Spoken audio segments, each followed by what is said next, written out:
Vous pouvez nous donner les différentes procédures qui pourraient garantir et sécuriser l'achat d'un terrain, s'il vous plaît? Voilà, vous avez vu, quand nous, d'abord, nous, comme je vous l'ai dit tout à l'heure, nous faisons du foncier pur.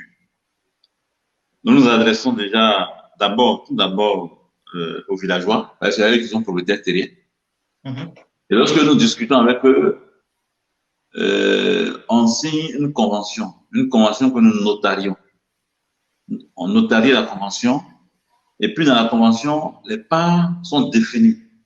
Les parts qui reviennent aux propriétaires terriens sont définies, nos parts sont définies. Généralement, c'est 50-50 ou 40-60. 60 pour les villageois, 40 pour nous, ou 50 pour les villageois, 50 pour nous. Ça dépend du type d'activité que nous voulons mener, et puis ça dépend aussi de la situation géographique de chaque site.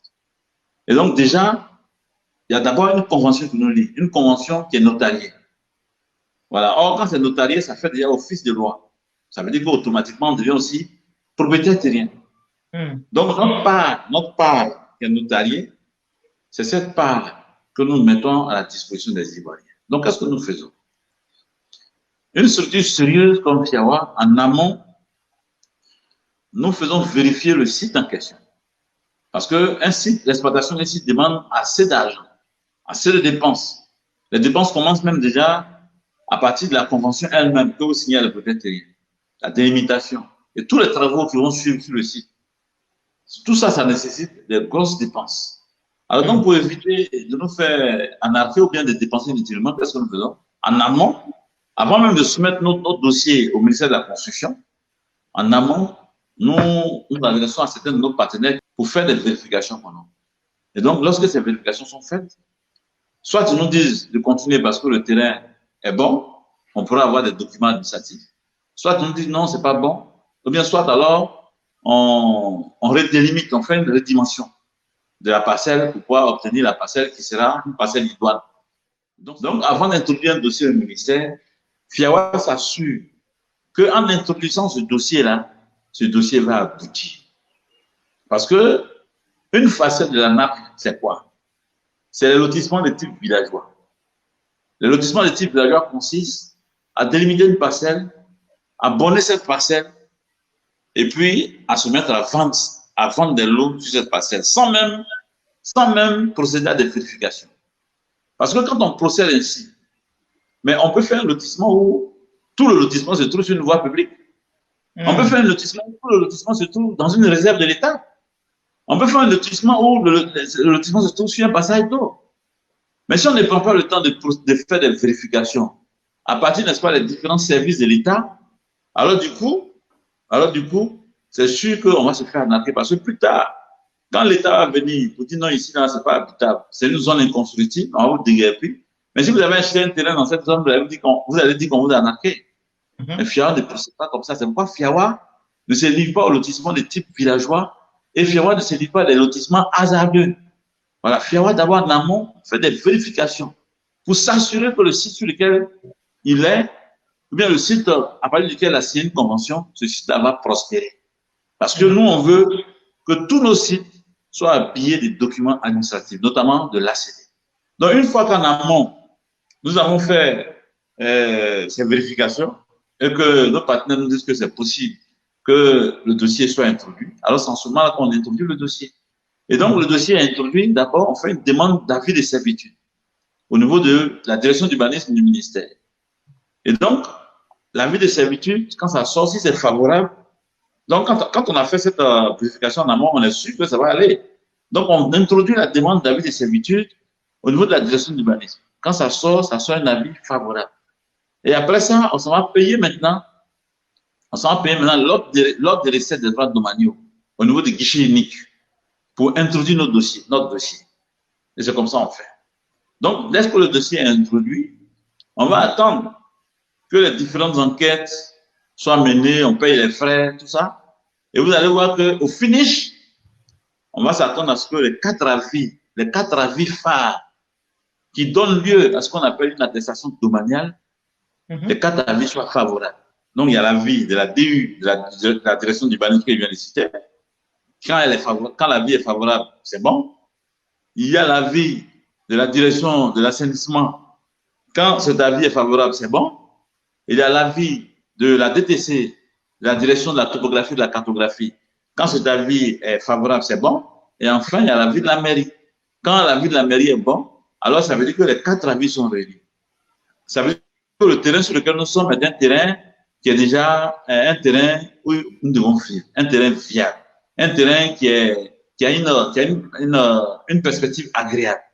Et donc, du coup, à partir de cet instant, on peut dire que le terrain que nous sommes sur lequel nous sommes en train de faire les travaux, mais nous sommes en train d'évoluer, est un terrain qui va avoir un meilleur avenir. Dès l'instant où l'attestation domaniale est prise, dès cet instant, la direction de domaine du bien entendu, va introduire notre dossier au niveau de la conservation qui dépend du ministère de l'économie et des finances. À leur tour, ils vont introduire ça au cadastre. Le cadastre va aller faire les bonnes contradictoires, faire les PV, etc. Et puis ramener ça à la conservation pour créer ce qu'on appelle le titre foncier. Une fois le titre foncier est créé, c'est fini. Là, ce n'est qu'une formalité. Donc, dès l'instant où nous avons l'attestation domaniale, ou dès l'instant où nos partenaires nous ont dit, bon, ce dossier-là, si vous introduisez, c'est bon parce qu'on a fait des vérifications. En ce moment, la FIAWA peut dire à Mme Denis, dit à Mme Daniel, que ici, le terrain de Mondoukou, bien le terrain de Bassam, on a déjà vérifié, nous avons l'attestation domaniale, ou bien les avis sont sortis favorables. Donc, si elle veut, elle peut faire un contrat de réservation. Le contrat de réservation consiste à déjà adhérer au projet dans le but d'obtenir un terrain de 500 mètres carrés, ou bien de 1000 mètres carrés, ou bien de la superficie que vous voulez. Et puis, vous remplissez, vous faites l'adhésion, vous adhérez. Après l'adhésion, vous souscrivez. Vous avez vu? Quand on dit on adhère, c'est quoi? On adhère au programme que FIAWA met à notre disposition. Et vous regardez la grille des sites. Et puis vous décidez, par exemple, que bon, moi, je vais prendre mon site à Bassam. Je vais prendre 500 mètres carrés à Bassam.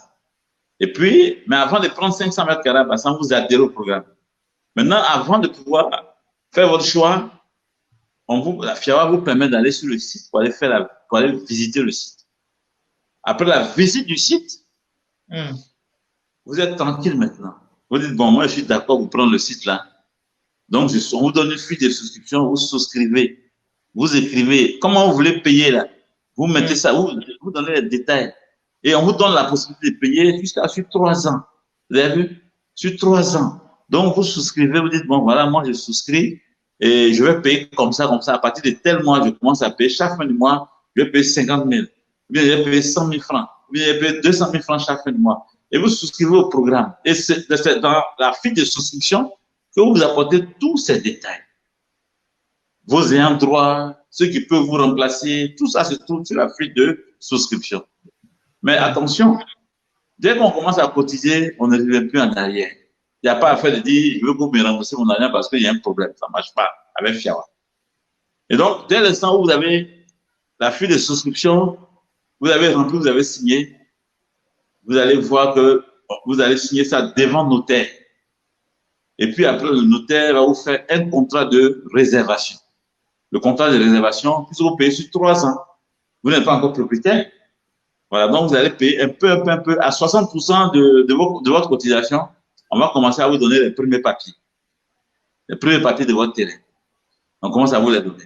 À 100%, on vous donne ce qu'on appelle le CMPF, le certificat de limitation de la propriété foncière, qui indique bien entendu que tous les droits liés à ce site-là vous appartiennent désormais. Et votre nom est inscrit dans le livre foncier de l'État de Côte d'Ivoire. En ce moment, vous êtes en pleine propriété. Et voilà les démarches que FIAWA met à votre disposition. Wow. Vous avez vu? Voilà, donc voici les démarches. Donc, c'est nous, il n'y a pas d'arnaque. Voilà, il n'y a pas d'arnaque, c'est la procédure qui est là. Et c'est vraiment rassurant. Vous dites? Je dis c'est vraiment rassurant. Voilà, c'est la procédure qui est là.